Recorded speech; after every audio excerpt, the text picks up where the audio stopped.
Lisa here with the Colored Umbrella, and I am so excited to tell you everything that you are going to need to start working with tumblers or resin, epoxy, sublimation, all that fun stuff. I think the most important thing for us to start with is all of this stuff here. And if you haven't guessed what it is, let me tell you. Today, we're going to talk about safety. Before I can move on to any techniques or teaching you how to do anything, it is the most important thing that I teach you how to properly be safe while handling epoxy resin. One thing I really want you to remember is with epoxy, this is a chemical.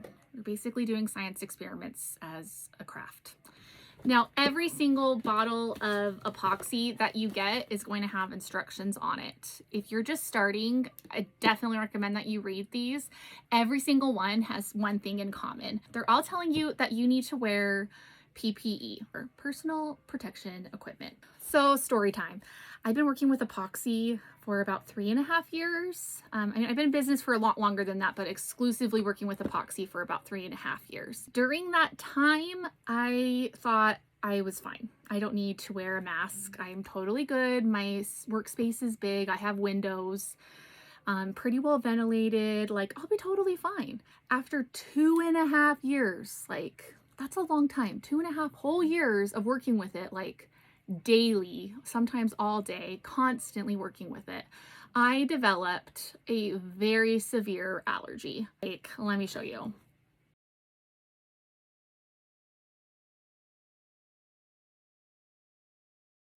Yeah, not pretty. Eyes were all puffy. If I touch the stuff, that happens to me. I have to have an EpiPen now because of my allergy to epoxy and how severe it got. I learned how to use resin from the most amazing people ever, and I am so grateful for that. I will say though, I don't feel like there's a lot of information out there about how to properly be safe about epoxy. I know that there's a lot of debate going on right now in the Tumblr world about safety. Really try to stay out of all of that stuff. The most important part of that though is to bring awareness to the fact that we do need to be safe when we are using this. And I don't care how big your workspace is or where you're working or how well ventilated it is, you need to wear protective equipment. So today I'm going to go over all of the things that you need. As you can see, I've got all of my stuff here. I've tried so many different things. So I'm going to show you what works really good, what does not work really good, and maybe just give some recommendations of some things that you can try. All right, let's start with the most common thing that pretty much every single tumbler maker uses.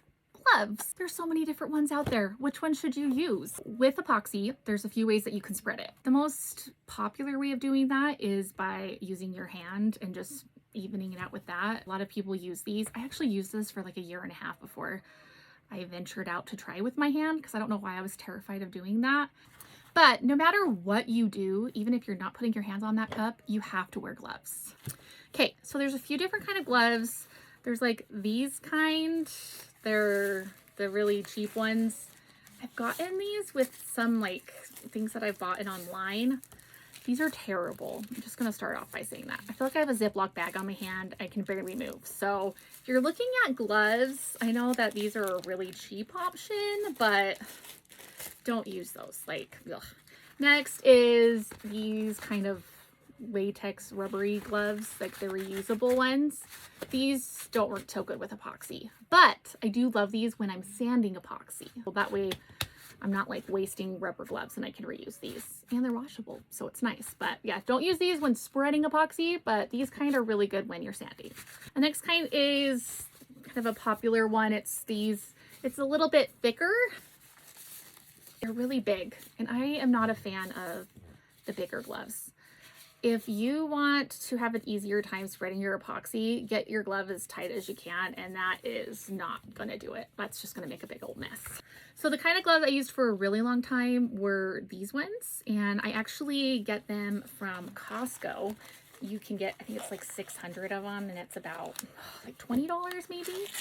And this one is nice because it is super tight and I have complete movement. I don't have any extra space in here. They don't rip easy. So these kind are really nice. They are nitrile gloves. That is something that you want to remember when you are looking for gloves. Make sure you get nitrile. They have a special coating on them to where if you touch chemicals with them, you are going to be safer and it's going to keep you more protected and it's more resistant to those things. Next, these are 100,000% my absolute favorite gloves that I get. I get these on Amazon. They're the Midnight Mitts nitrile gloves. Come in a pack of 100. Get them in size small. Let me show you why I love these gloves. Just like those other ones, they're really tight, but look how long.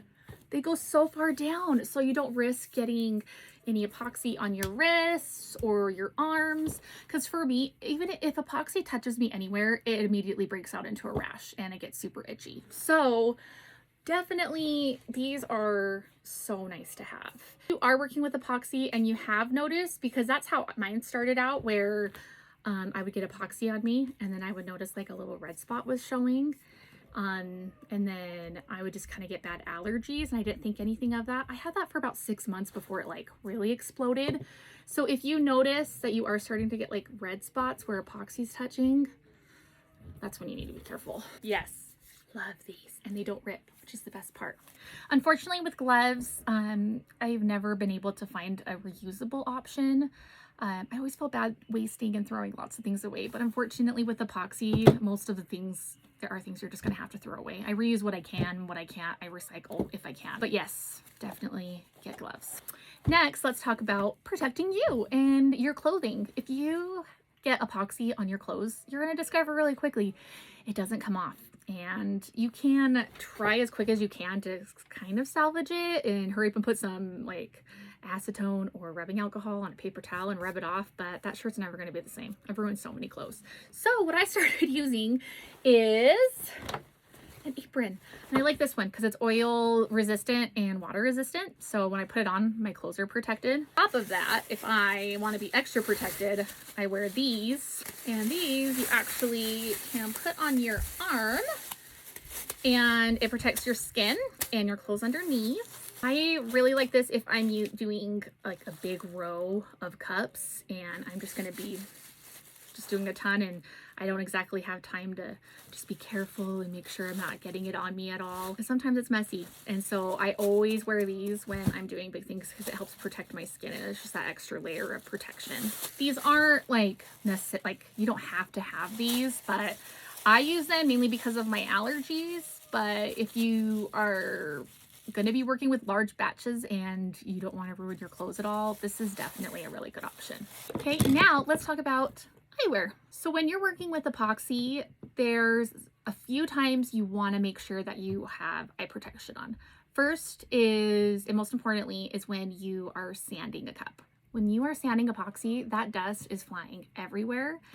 And that is going to be getting on you and in your eyes, and that can definitely cause an allergic reaction. And it's just not good for you to get on you anyway. You want to make sure that you have some type of eye protection. I mean, I do wear glasses, but they don't exactly protect against that stuff, so I definitely still wear things. And I've tried a few different kinds, so let me tell you which ones I like and which ones I don't like. This is probably the most common one you'll find at like the hardware store. And I mean, they are nice. They fit over my glasses, which is nice. But I don't like these ones.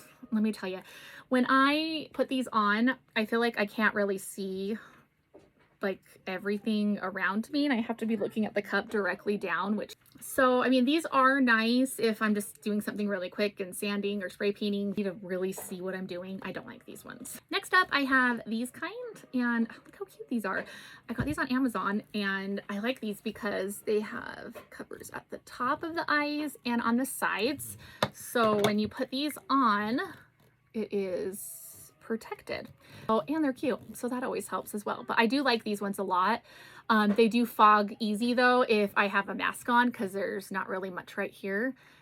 I don't know. I love them, but then I hate them, so I don't know. Next up, I have these. These are actually the same. These are my absolute favorite ones to use. The reason is right here, it's got this silicone, so it seals onto my face. It's kind of like this concept, but I can actually see what I'm doing. On top of that, these don't fog. If I have these on, let me put them on and show you. Plus I look like I'm ready to go pilot an airplane or put on my jetpack and head up to space. It's completely sealed around my eyes and my head up here, so I don't have to worry about any epoxy dust getting in there. And if I'm wearing a mask on top of that, that air isn't going to get up in there and fog up my glasses, which that's like the worst part about goggles is the fogging. Am I right? Like, yeah, I'm right. So yeah, I definitely love these. I mean, they're not the exact same brand, but they're pretty much the same concept. I like these ones, but I think these are my favorite. They're the 3M brand. Love these. But yes, eyewear. Get some eyewear. Trust me, you need it. It's really important. You need eyewear when you are standing a cup because that dust is flying everywhere. Second, you have to wear it when you are torching your cup or blow torching, heating it up, anything, because when you're heating that up, those fumes are coming up and they're going on your face. So get some goggles. Okay, last but not least, masks. This is something that I am very like, wear a mask. I don't care how big your craft room is or how well ventilated it is or like how long you've been working with it and you've been fine. Again, I worked with it for 2.5 years and never had one problem, and then all of a sudden I did. So I never wore a mask. I thought I was fine. I was one of those people. And if anybody ever asked me about it, I would just say, oh, my room's really big, it's well ventilated. Whenever I hear people saying that now, I just want to be like, no, put it on. Everything that I'm saying is, of course, 100% your choice, and I can't make you do anything. I can just give you my recommendations and tell you what I think about it, in my opinion. I'm a firm believer on you do what you want to do. You do you, boo. I personally wish if I could go back in time that I could just shake myself and say, Lisa, put on a freaking mask. Like, come on. A few different kind of masks that you can get. A really quick and easy one you can do is just the regular medical mask. This one's an N95, so I would recommend, if you are going to wear this kind, to do an N95 mask. My husband's a nurse, so he's like, it has to be N95. So I don't know, I just feel like that's what it has to be. But these are nice. They have like the metal on there usually, so you can kind of close that in there. The best kind that you can get though are these kind where they have the filters on them. You can get them, they're so cute now. You can get them pink and all different kinds of colors. These ones, they just go over your nose and they have those changeable filters and they work really well. I have one of those, but I actually have it out in my garage. I should have grabbed it. I use it when I spray paint. This is the kind that I use. And I only use this one mainly because of my really, really bad allergy. You don't need to be as intense as me. I just like this one. Okay. Yes, this looks like I'm preparing for nuclear war and the zombie apocalypse, but I've tried so many masks and I like this one the best. This one's nice because it has the eye cup, like your whole face is covered, so I don't have to worry about my glasses, like anything fogging up or like protecting my eyes. My face is just all protected, and I have these filters on there. It's actually surprisingly comfortable to wear and I can see really good, which I was a little surprised about, and I can wear my glasses with it. It just slips on behind your head. I'm not going to put it on all the way, but as you can see, it goes like this. I really like this one a lot, and it wasn't that expensive. I'm a really big bargain shopper. If you ever look at any of my lists or things, you'll see everything's pretty cheap. I don't like spending a lot of money. I love to shop, but I also like to save money, get good deals. So none of these things are really expensive. So you can definitely be safe even if you are on a budget. If there's anything, if you want to listen to anything that I have to say, please wear a mask. Like, please wear a mask.